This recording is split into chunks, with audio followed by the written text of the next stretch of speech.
अस्सलाम वालेकुम। हम आज बात करेंगे कि आप अमेरिका का B1 B2 वीज़ा कैसे ले सकते हैं। आज की इस वीडियो में मैं डिटेल से आपको बताऊंगा कि आपको B1 B2 वीज़ा के लिए कौन कौन से डॉक्यूमेंट्स रिक्वायर्ड हैं और आपके इन डॉक्यूमेंट्स में कौन से ऐसे डॉक्यूमेंट्स हैं जिनकी बेस पर या तो आपका वीज़ा अप्रूव होता है या आपका वीज़ा रिजेक्ट होता है। और तीसरे नंबर पे हम इंटरव्यू को डिटेल से डिस्कस करेंगे कि आपको इंटरव्यू कैसी देनी चाहिए और आपसे कौन से सवाल पूछे जा सकते हैं और आपको उनके जवाब कैसे देने हैं। तो ये सब कुछ आज की वीडियो में इंशाल्लाह तफसील से बताऊंगा। अगर आपने या कभी पहले यूएस का वीज़ा अप्लाई किया है B1 B2 और रिजेक्ट हो चुके हैं या आगे सोच रहे हैं कि आपने अप्लाई करना है तो ये वीडियो आपके लिए काफ़ी करामद हो सकती है। तो सबसे पहले हम बात करते हैं कि आपको B1 B2 के लिए डॉक्यूमेंट्स कौन कौन से चाहिए। तो डेफिनेटली आपके पास पासपोर्ट का होना ज़रूरी है। इसके बाद आप DS-160 फॉर्म ऑनलाइन फिल करेंगे जो अमेरिकन एम्बेसी की वेबसाइट पे अवेलेबल है, वहाँ जाकर आप इसको फिल करेंगे। इसके बाद जो है आपको फाइनेंशियल प्रूफ्स चाहिए। फाइनेंशियल प्रूफ में आपके बैंक स्टेटमेंट आती है। लाइक अगर आप बिज़नेस कर रहे हैं तो आपके पास बिज़नेस अकाउंट प्लस आपका पर्सनल अकाउंट होना ज़रूरी है। दोनों में से एक भी हो जाए तो चल जाता है। अगर आप एम्प्लॉय हैं तो आपके पास आपका सैलरी अकाउंट जिसमें आपकी सैलरी शो हो रही हो, जो बाकायदगी से उसमें आपकी सैलरी आ रही हो, ये आपके पास होना चाहिए। इसके अलावा आप एडिशनल चीज़ें, अगर आपकी कोई सेविंग्स हैं, आपकी कोई म्यूचुअल फंड्स हैं, आपकी कोई प्रॉपर्टी आपके नाम पर है, इसके अलावा अगर आपने कोई घर या आपने कोई शॉप्स रेंट पे दी हुई है, यानी कहीं से भी आपकी कोई आमदन आ रही है तो वो आप शो करेंगे। चाहे आप बिज़नेस कर रहे हैं या जॉब कर रहे हैं तो वो आप शो कर सकते हैं। इसके अलावा जो है आपके जो डॉक्यूमेंट्स चाहिए वो आपके, अगर बिज़नेस कर रहे हैं तो आपके बिज़नेस से रिलेटेड डॉक्यूमेंट्स आपके पास होना ज़रूरी है। लाइक आपके पास लाइसेंस का, उस बिज़नेस का लाइसेंस का होना ज़रूरी है, NTN का होना ज़रूरी है, टैक्स रिटर्न्स आपके पास होने चाहिए, चैम्बर ऑफ कॉमर्स का आपके पास होना ज़रूरी है। इसी तरह अगर आप जॉब कर रहे हैं तो आपके पास सैलरी स्लिप्स होनी चाहिए और आपके पास एम्प्लॉय लेटर प्लस आप लीव लेटर ले तो वो भी बेहतर है, वो आपके पास होनी चाहिए। इसके अलावा आपके पास FRC का होना ज़रूरी है। अगर आप मैरिड हैं तो आपके पास मैरिज सर्टिफिकेट का होना ज़रूरी है और एक इससे अलग FRC जो आपकी बीवी और बच्चों के साथ है वो आपके साथ होना ज़रूरी है। इसके अलावा अगर आपके बच्चे स्कूल गोइंग हैं तो वहाँ से आपके पास उनके लेटर होने चाहिए कि वो किस क्लास से किस ग्रेड में पढ़ रहे हैं। कुछ और एडिशनल चीज़ें हैं, लाइक आपके पास होटल बुकिंग होनी चाहिए और टिकट की बुकिंग आपके पास होनी चाहिए। और सबसे ज़रूरी चीज़ जो है वो ट्रैवल आइटनरी, जिसमें आप शुरू से लेकर एंड तक बताते हैं कि आपने किस दिन क्या करना है, आपकी रिहाइश कहाँ पे है और आप वहाँ पर क्या क्या देखने वाले हैं। तो ये चीज़ें आपके पास होनी चाहिए। डेफिनेटली आपके पास एक कवरिंग लेटर भी होना चाहिए। अगर आपको आइटनरी और कवरिंग लेटर के बारे में मालूमात लेनी है कि वो कैसे तैयार होती हैं तो उस पर मैंने अलग से वीडियो बनाई हुई हैं, वो भी आप देख सकते हैं। तो ये तो तमाम तर डॉक्यूमेंट्स हो गए जो आपके पास वीज़ा अप्लाई करते हुए होने चाहिए आपके पास जब आप वीज़ा अप्लाई कर रहे हों। अब बहुत से लोग ऐसे भी हैं जो इसमें कहेंगे कि जी होटल बुकिंग नहीं चाहिए, टिकट नहीं चाहिए, फ़लाने डॉक्यूमेंट्स की ज़रूरत नहीं है, अमेरिकन एम्बेसी तो कोई चीज़ देखती नहीं है। तो देखिए, सच एज़ अमेरिकन एम्बेसी के लिए कोई ऐसा क्राइटेरिया नहीं है, वो कुछ आपको बताते नहीं है कि आप क्या साथ लेकर आएँ और क्या साथ मत लेकर आएँ। तो आपके पास जितने भी डॉक्यूमेंट्स अवेलेबल डॉक्यूमेंट्स हैं कोशिश करें कि आप साथ ले जाएं।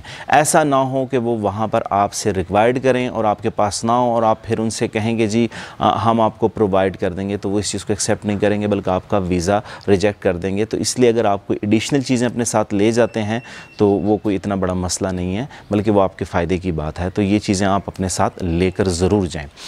इसके अलावा ये documents case to case vary भी करते हैं। अगर आप टूरिस्ट वीज़े के लिए कर रहे हैं तो उसके लिए मतलब अलग ये जो मैंने बताई इस तरह के डॉक्यूमेंट्स चाहिए। अगर आप विज़िट वीज़े के लिए, बिज़नेस वीज़े के लिए कर रहे हैं तो वो अलग है। फैमिली फ्रेंड्स से मिलने के लिए जा रहे हैं या कोई फैमिली मेम्बर है उनसे मिलने के लिए जा रहे हैं, उसके लिए डॉक्यूमेंट्स थोड़े से स्लाइटली चेंज हो जाते हैं। मगर आज का हमारा मेन टॉपिक है कि आप टूरिस्ट वीज़ा कैसे लेते हैं, हम उसी पर स्टिक रहेंगे और उसी पर बात करेंगे।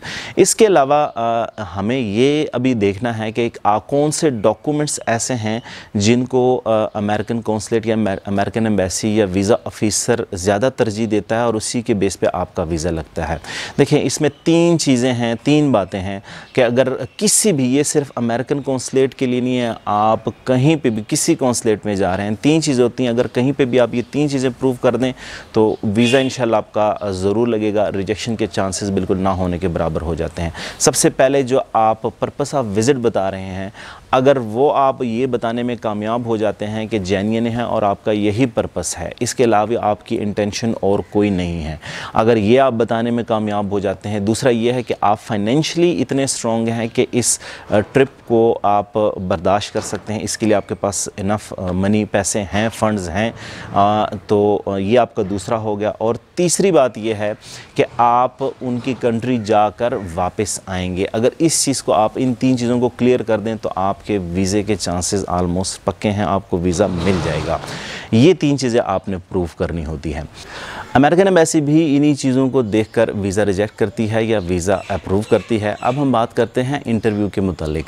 देखें, इंटरव्यू जो है अमेरिका के वीज़े में, इंटरव्यू का एक बहुत अहम रोल है। हमारे लोग जो हैं वो डॉक्यूमेंटेशन पे तो बहुत ज़्यादा तवज्जो देते हैं, मगर इंटरव्यू पे बिल्कुल ना होने के बराबर तवज्जो देते हैं। वो ये समझते हैं कि वो जाएंगे, जवाब देंगे, जो वो पूछेंगे उसका जवाब दे देंगे और कोई मसला नहीं होगा और दैट्स इट, बात क्लियर हो जाएगी, वीज़ा मिल जाएगा। तो ऐसा बिल्कुल भी नहीं है। अमेरिका के वीज़े में इंटरव्यू का एक बहुत अहम रोल है और इंटरव्यू में ही फ़ैसला किया जाता है कि आपको वीज़ा देना है या नहीं देना। डॉक्यूमेंटेशन भी ये है कि ज़रूरी है, मगर डॉक्यूमेंटेशन से ज़्यादा ज़रूरी जो है वो इंटरव्यू है। डिसीजन वो इंटरव्यू पे ही लेते हैं। अब इसमें देखें 3 किस्म के लोग होते हैं इंटरव्यू में। मैंने बहुत सारे एक्स वीज़ा ऑफिसर जो अमेरिका के वीज़ा काउंसलर हैं उनके इंटरव्यूज़ वगैरह देखें, वो कहते हैं कि हमारे पास इंटरव्यू में 3 किस्म के लोग आते हैं। 2 किस्म तो हमारे लिए बड़े ईजी होते हैं और जो एक किस्म होता है वो थोड़ा सा मुश्किल होता है और उनको हम ज़रा ज़्यादा इंटरव्यू करते हैं। लाइक देखें, एक तो वो किस्म के लोग हैं जिनका बिल्कुल डीएस फार्म से ही उनको पता चल जाता है, डीएस 160 फार्म से ही उनको पता चल जाता है कि इसको वीज़ा नहीं देना, तो बस उससे 1-2 सवाल पूछते हैं और फारिग कर देते हैं। और एक वो लोग हैं जिससे वो देखते हैं कि डीएस 160 को वो स्टडी करते हैं, तो कुछ 1-2 सवाल पूछते हैं, उनके कुछ 1-2 डॉक्यूमेंट्स देखते हैं और उनको बड़े आसानी से वीज़ा दे देते हैं, यानी वो इतने स्ट्रॉन्ग होते हैं। जो तीसरे किस्म के लोग होते हैं, जो ना ज़्यादा स्ट्रॉन्ग होते हैं ना बिल्कुल वीक होते हैं डॉक्यूमेंटेशन के लिहाज से, तो उनको वो थोड़ा सा खींचते हैं, इंटरव्यू करते हैं और फिर वो डिसीजन लेते हैं कि इनको वीज़ा देना है या नहीं देना। और ज़्यादातर लोगों की तादाद आलमोस्ट ऐसी ही होती है, तो इसलिए आपको इंटरव्यू में वेल प्रिपेयर होके जाना चाहिए ताकि आपके लिए इंटरव्यू में कोई मसला ना बने। तो इंटरव्यू में ऐसे क्या करना चाहिए? देखें, सबसे पहले आप अपनी पर्सनैलिटी, जो सबसे पहला स्टेप है, देखें आप अपनी पर्सनैलिटी को थोड़ा सा ग्रूम करके जाएं, अपनी ड्रेसिंग पे थोड़ी सी तवज्जो दें। आप जाते हैं, अगर आप शेव करते हैं तो आप उस दिन शेव करके जाएं, डेफिनेटली अपने बालों की ट्रिमिंग वगैरह करके जाएं। यानी कि अगर आप किसी के सामने जा रहे हैं और आपकी लुक वाइज आप अच्छे दिखते हैं, आपकी पर्सनैलिटी अच्छी दिखती है, तो आप थोड़ा सा इम्प्रेशन उस पर क्रिएट करते हैं। इसके बरअक्स अगर आप ऐसे हैं कि आपके बाल उड़े हुए हैं, आपके कपड़े प्रेस नहीं हैं, या आपने कुछ ऐसा पहन लिया जो आपको बिल्कुल भी सूट नहीं कर रहा, तो फिर आप सोच सकते हैं कि अगला बंदा आपके बारे में क्या सोचेगा। तो सबसे पहले तो इस चीज़ का ख्याल रखें, क्योंकि हमने देखा है लोग दूर दराज इलाकों से जब इंटरव्यू देने के लिए आते हैं, लेट्स सपोज उनकी अगली मॉर्निंग को इंटरव्यू है, तो वो रात को आ जाते हैं, रात के किसी पैर आते हैं, उन्हीं कपड़ों में सो जाते हैं और सुबह उन्हीं कपड़ों में इंटरव्यू देने चले जाते हैं। तो ये ऐसा बिल्कुल ना करें। या टी शर्ट पहन के आ जाते हैं, या फिर ऐसे शर्टों पर उनके ऐसे कुछ कार्टून्स बने होते हैं या प्रिंटेड होते हैं जो बहुत ऑकवर्ड लगता है, या फिर इतने ऐसे ड्रेसअप करके आते हैं यूँ लगता है जैसे किसी शादी में जा रहे हैं। ये नहीं, ऐसा बिल्कुल ना करें। आप नॉर्मल ड्रेस, बेशक अपने नेशनल ड्रेस में आएँ, आप अपने नेशनल ड्रेस में आ सकते हैं, उस पर कोई मसला नहीं है। नहीं तो आप नॉर्मल अगर पैंट शर्ट यूज़ करते हैं तो 2 पीस पहन के कोट टाई वगैरह लगा कर जा सकते हैं। यानी मतलब ये है कि आप थोड़ा सा ड्रेसअप अपना जो है अपनी पर्सनैलिटी के लिहाज से करें। बहुत ज़्यादा वो भी नहीं करनी चाहिए आपको, और ऐसा भी नहीं है कि बिल्कुल उसको नॉर्मल लेके आप चले जाएं। तो इस चीज़ का ख्याल रखें। दूसरी चीज़ ये कि कॉन्फिडेंस लेवल जो आपका है उसको थोड़ा सा आपको इंक्रीज़ करना पड़ेगा। लोग इसको अपनी ज़िंदगी और मौत का सवाल इस वीज़े को बना लेते हैं। और देखें, ये एक इंसानी फितरत है, जब कोई एग्ज़ाम या इंटरव्यू या कोई टेस्ट की बात उसके सामने आती है तो वो थोड़ा सा प्रेशराइज़ हो जाता है, थोड़ा सा टेंशन में आता है। मगर इस चीज़ को आपने थोड़ा सा कंट्रोल करना है। अगर आप कंट्रोल नहीं करेंगे, आप इंटरव्यू देने जाएंगे और आप में कॉन्फिडेंस नहीं होगा, अगर आप आपके पसीने छूट रहे होंगे, आप कांप रहे होंगे, आपके मुंह से अल्फाज सही तरीके से नहीं निकल रहे हैं, तो ये आपका वीज़ा रिजेक्ट करवा सकती है। तो इसलिए आप जो है थोड़े से अपने कॉन्फिडेंस लेवल को बढ़ाकर और ख़ुद को कंट्रोल करके जाएं, थोड़ी सी तैयारी करके जाएं। दूसरे, अब हम आते हैं कि आपसे कौन से सवाल पूछे जा सकते हैं, जो मेन चीज़ है, और उसके जवाब आपको कैसे देने चाहिए। देखिए, सवाल उनके बड़े सिंपल और सीधे से होते हैं, तो जवाब भी आप वैसे दें। ये नहीं है कि बिला ज़रूरत और बिला वजह आप सवालों के जो जवाब हैं वो लंबे करते जाएं। ऐसा बिल्कुल नहीं करना, क्योंकि हर बंदे के लिए 3 to 5 मिनट होते हैं, मैक्सिमम 5 मिनट, और नहीं तो 3 मिनट के अंदर अंदर उन्होंने बंदा एक फ़ारिग करना होता है, उस पर डिसीजन लेना होता है। अगर आप उसको लंबा करते जाएंगे तो एक तो वो इस चीज़ से तंग आ जाएंगे, क्योंकि पीछे एक लंबी क्यू होती है, उन्होंने उनको भी फ़ारिग करना होता है, तो इस बेस पे भी वो आपका वीज़ा रिजेक्ट कर सकते हैं। एक और टिप देता जाऊँ आपको कि कभी भी आप आर्गूमेंट ना करें वीज़ा ऑफिसर से या वीज़ा काउंसलर से, आर्गूमेंट ना करें, कभी उसको ये शो ना करवाएं कि आप गलत है और मैं ठीक हूँ। अगर कोई सवाल के जवाब आपसे उस सवाल कोई करता है और वो आपके जवाब को सही समझ नहीं पाता या वो उससे डिनाई करता है, वो उसको नहीं मानता, तो उसको ज़रा पोलाइट तरीके से समझाने की कोशिश करें, बजाय इसके कि आप अपनी उस बात पे अड़े रहें और उसको ये फ़ील करवाएं कि मुझे ज़्यादा पता है, आपको नहीं पता। तो ऐसा बिल्कुल ना करें, क्योंकि अगर आप किसी के साथ ऐसा करेंगे तो वो आपके साथ पर्सनल हो जाएगा, और अगर आपके साथ वो पर्सनल होगा तो इसमें आपका वीज़ा वो रिजेक्ट कर देगा। तो कभी भी उसको ये मौका नहीं देना कि वो आपके साथ पर्सनल हो जाए। इसके बाद देखें, सबसे पहला सवाल उनका यही होता है अमूमन, जब आप जाते हैं काउंटर पे तो वो आपसे आपका पासपोर्ट मांगते हैं। तो काइंडली आप अपना पासपोर्ट बिल्कुल अपने हाथ में रखें। जैसे मैंने बताया, उनके पास टाइम नहीं होता, जैसे ही वो आपसे पासपोर्ट मांगे कि मैं आई हैव योर पासपोर्ट, तो आप उसी वक्त उसे कहें श्योर हेयर इट इज़, तो आप उसी वक्त पकड़ाएं, बजाय इसके कि आप अपने फ़ाइल में उसको टटोलते रहें, आपको मिले नहीं, आपके डॉक्यूमेंट्स आपसे गिर रहे हैं, तो ये आपके लिए फिर कुछ ठीक सिनेरियो नहीं होगा। तो इसलिए आप पासपोर्ट को पहले अपने पासपोर्ट को हाथ में रखें, जैसे आपसे मांगे आप उसके बाद आपको पासपोर्ट दे दें। अच्छा, इंटरव्यू में एक और चीज़ हमने देखी है कि अक्सर लोग कहते हैं कि जी उसने तो पहले से ही डिसाइड किया हुआ था और हमसे तो उसने इंटरव्यू नहीं लिया, बस एक आध सवाल पूछा और जैसे पहले से उसने सोच के रखा था कि वीज़ा देना नहीं है और वीज़ा रिजेक्ट करके पासपोर्ट हाथ में पकड़ा दिया। तो देखें भाई, होता क्या है, और लोग कहते हैं कि हमसे हमारे डॉक्यूमेंट्स तक नहीं देखे गए, हमें ये भी नहीं, एक सिंगल डॉक्यूमेंट्स भी हमारा नहीं देखा गया, तो कैसे इसने ये डिसीजन ले लिया, यानी इसने वीज़ा ही नहीं देना था। तो ऐसा नहीं होता बिल्कुल, क्योंकि उसने आपसे आपका डेटा पहले ही ले लिया है। आपने जो DS 160 का फॉर्म फिल किया हुआ है, जब आप उसके सामने जाते हैं तो उसने पहले से उसको खोल के रखा होता है। अगर आप देखें तो वो उसको देख रहा होता है, उसको स्टडी कर रहा होता है और अपनी मतलब की चीज़ उसमें से निकाल रहा होता है। अगर वो ये फील करता है कि इस DS 160 के फॉर्म में कुछ ऐसा है, इतना है कि इसका इंटरव्यू लिया जाए या इसके डॉक्यूमेंट्स देखे जाएं, तो फिर वो आपसे आगे करता है। अगर उसको वहीं से पता चल जाए कि भाई ये हमारे क्राइटेरिया को ही नहीं मैच कर रहा, इसको वीज़ा देना ही नहीं चाहिए, तो वो आप पे क्यों टाइम वेस्ट करेगा। वो सिंपली 1 या 2 सवाल पूछता है और आपका वीज़ा रिजेक्ट करके आपको पासपोर्ट थमा देता है। तो आपको फिर ये सोचने की ज़रूरत है कि आप में ऐसी क्या कमी थी, आपके डॉक्यूमेंट्स में ऐसी क्या कमी थी जो आपने DS 160 के फॉर्म में लिखा हुआ था और उसको उन्होंने इस काबिल ही नहीं समझा कि आपको वीज़ा दिया जाए। तो आप उस पर वर्क करें, बजाय ये कि ये कहें कि जी उनको वीज़ा देने का कोई प्लान ही नहीं था, वीज़ा उसने देना ही नहीं था, वैसे ही उन्होंने जस्ट वो क्राइटेरिया पूरा किया और मुझे रिजेक्ट कर दिया। तो ऐसा बिल्कुल नहीं होता। अच्छा, सवाल आपसे सिंपल वो पूछ सकते हैं, लाइक आपसे वो ये सबसे पहला सवाल ये पूछ सकते हैं कि आपके जाने का मकसद क्या है, पर्पस क्या है। तो जैसे मैंने बताया कि इन शॉर्ट इसका आंसर यही है कि अगर आप एज ए टूरिस्ट जा रहे हैं तो आप बता सकते हैं कि फॉर टूरिज़म पर्पस या टू स्पेंड माई हॉलीडेज़, या इस तरह के कुछ भी छोटा सा एक आप बनाकर उनको बता सकते हैं, बजाय इसके कि आप ये कहें कि जी वो मेरी छुट्टियां आगे आ रही थी तो मैं सोच रहा था कि किस कंट्री जाया जाए, तो फिर मुझे ख्याल आया कि क्यों ना अमेरिका जाया जाए। तो वही जवाब जो है अब आपने इतना लंबा कर दिया है। एक तो ये है कि आप उनका टाइम वेस्ट कर रहे हैं, इस चीज़ को वो बहुत माइंड करते हैं। दूसरा ये है, ये आपके लिए प्रॉब्लम बन सकती है, क्योंकि फिर अगर आप जवाबों को लंबा करेंगे तो वो आपके जवाबों में से मज़ीद सवाल निकालेंगे।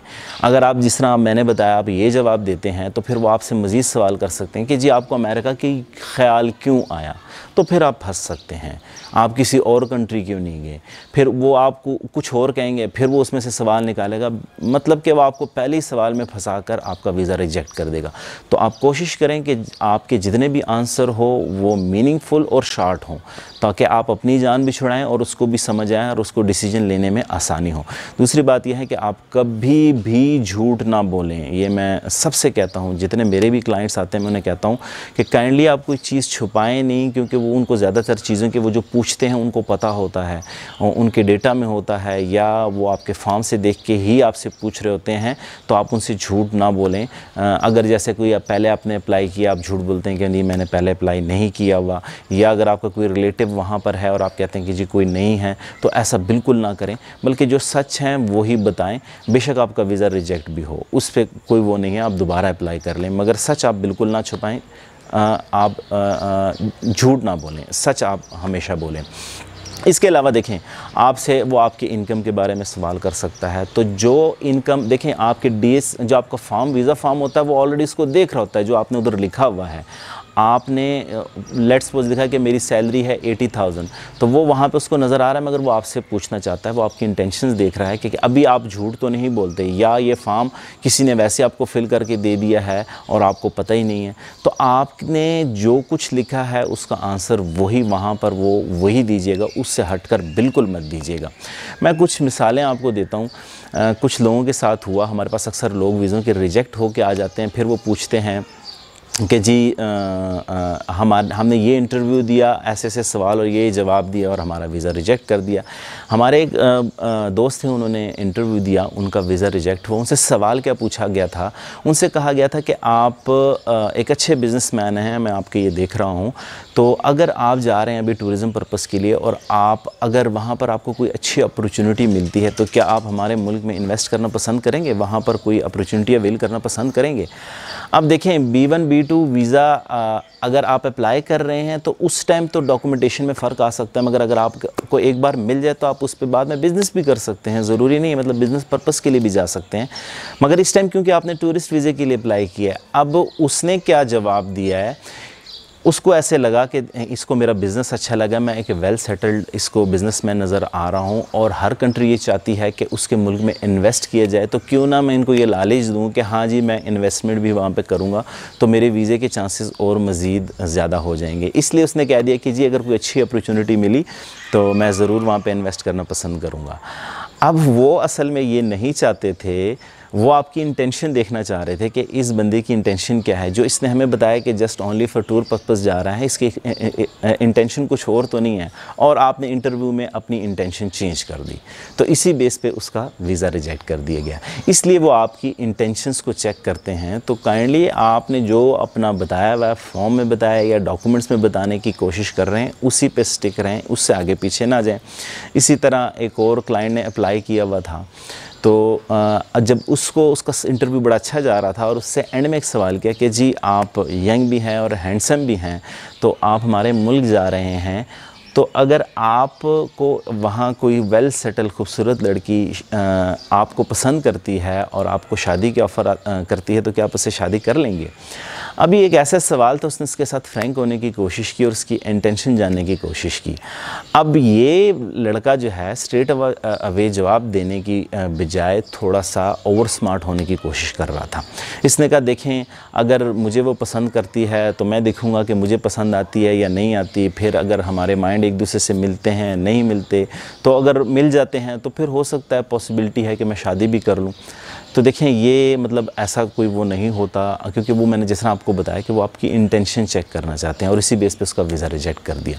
उसको सिंपल जवाब देना चाहिए था कि अगर वो वहाँ पे यहाँ मैरिड है तो उसको बताएं कि नहीं मैं यहाँ मैरिड हूँ, मुझे कोई दूसरी शादी का प्लान नहीं है। या अगर वो इंगेज है, अगर उसने मंगनी की हुई तो बताएं कि मेरी एक फियांसी है, मैं इस तरह की इंटेंशन नहीं रखता। ऑलरेडी मेरी फियांसी है। अगर वो फियांसी भी नहीं है तो वो बताएं, अगर किसी के साथ इंगेज है तो बताएं कि मैं ऑलरेडी इंगेज हूँ तो मैं ऐसे कर नहीं सकता।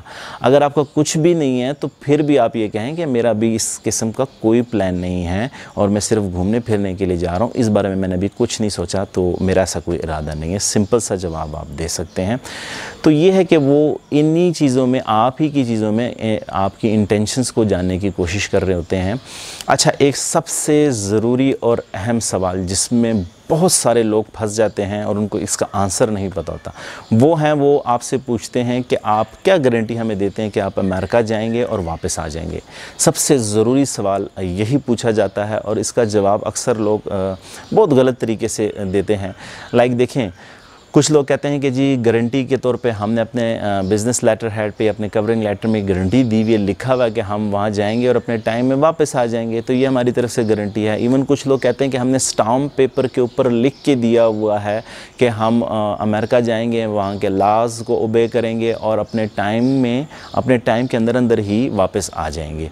तो इससे बड़ी गारंटी तो पाकिस्तान में कोई भी नहीं है जो स्टाम्प पेपर है। यहाँ तक मैंने देखा है कि क्लाइंट उनको कहते हैं कि जी आप बताएं, आप हमसे क्या गारंटी चाहते हैं। अगर आप हमसे कैश की सूरत में चाहते हैं तो हम 50 लाख, 1 करोड़, इवन 2 करोड़ आपके पास रखवाने के लिए तैयार हैं। जब हम वापस आएंगे आप हमें कैश रिटर्न कर दीजिएगा। तो वो इन चीज़ों को नहीं मानते बिल्कुल भी। मैंने बताया कि कुछ लोग ऐसे भी करते हैं, वो फिर एंड में उनसे कहते हैं कि जी आप बताएं आपको क्या गारंटी चाहिए। यानी वो सवाल आपसे पूछ रहे हैं और आप उल्टा वही सवाल बना के उनके मुंह पे दे मारते हैं। तो वो आपसे दोबारा सवाल नहीं मांग रहे हैं, वो आपसे उसका जवाब मांग रहे हैं। तो इसका बेहतरीन जवाब यही होता है कि आप उनको बताएं कि देखें, ये मैं यहाँ पर एक वेल सेटल्ड बिजनेसमैन हूँ, या मेरी जॉब बहुत अच्छी है, इतनी मेरी अर्निंग इससे होती है, ये मेरे अदर इनकम सोर्स हैं। इसके अलावा जो है यहाँ पर मेरे पेरेंट्स हैं, यहाँ पे मेरे बहन भाई हैं, यहाँ पे अगर आप शादीशुदा तो उनको बताएं यहाँ मेरी बीवी है, मेरे बच्चे हैं। अगर बच्चे स्कूल गोएंगे तो उनको बताएं कि ये स्कूल गोएंगे और इन सब की ज़िम्मेदारी मुझ पे हैं, मुझे इनकी टेक केयर करनी है। तो इसलिए मैं अपने मुझसे ज़्यादा टाइम बाहर गुजार ही नहीं सकता। मुझे अपने इस बिज़नेस को रन करने के लिए और इन अपने बहन भाई और वालिदैन या बच्चों की देखभाल के लिए आना ही पड़ेगा। मैं ज़्यादा दिन गुजार ही नहीं सकता। ये चीज़ आपसे वो सुनना चाहते हैं और लोग जो है वो ऊट पटांग के जवाब देते हैं।